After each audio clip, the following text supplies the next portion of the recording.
دوستو، اگر کوئی انسان بہت ہنستا ہے تو وہ اندر سے بہت ہی اکیلا ہے۔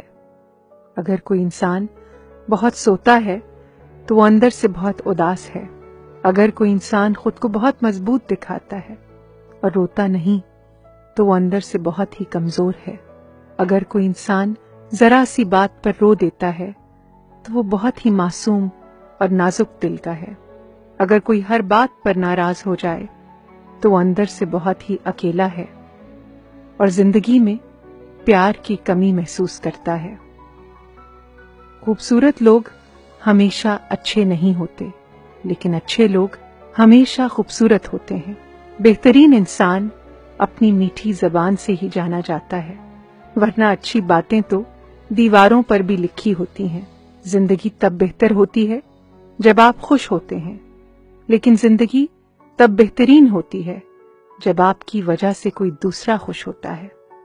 دو آدمیوں سے ہمیشہ ہوشیار رہو، ایک وہ جو تم میں وہ عیب بتاتا ہے جو تم میں نہیں، دوسرا وہ جو تم میں وہ خوبی بتائے جو تم میں نہیں۔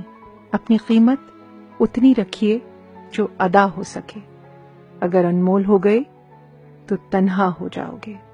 اس کو تنہا کر گیا ہے منفرد رہنے کا شوق۔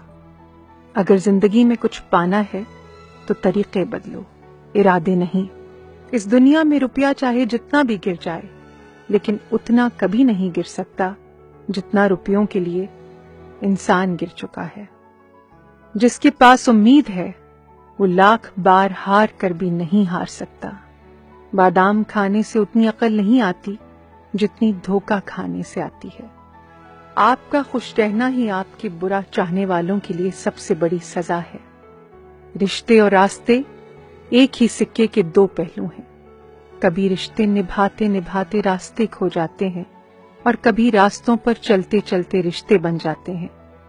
زندگی کی رفتار اس طرح بناؤ کہ اگر کوئی دشمن آگے نکل جائے تو چلے گا، لیکن کوئی دوست پیچھے نہ چھٹ جائے۔ اخلاق ایک دکان ہے اور زبان اس کا تالا۔ جب تالا کھلتا ہے تو پتہ چلتا ہے کہ دکان سونے کی ہے یا کوئلے کی۔ انسان کی انسانیت تب ختم ہوتی ہے جب اسے دوسروں کے دکھوں پر ہنسی آنے لگے۔ دنیا میں کوئی بھی کام ناممکن نہیں، بس حوصلے اور محنت کی ضرورت ہے۔ دعا تو دل سے مانگی جاتی ہے، زبان سے نہیں۔ قبول تو اس کی بھی ہوتی ہے جس کی زبان نہیں۔ مت کیا کر اتنے گناہ توبہ کی آس پر ابن آدم، بے اعتبار سی زندگی ہے، جانے کب موت آ جائے۔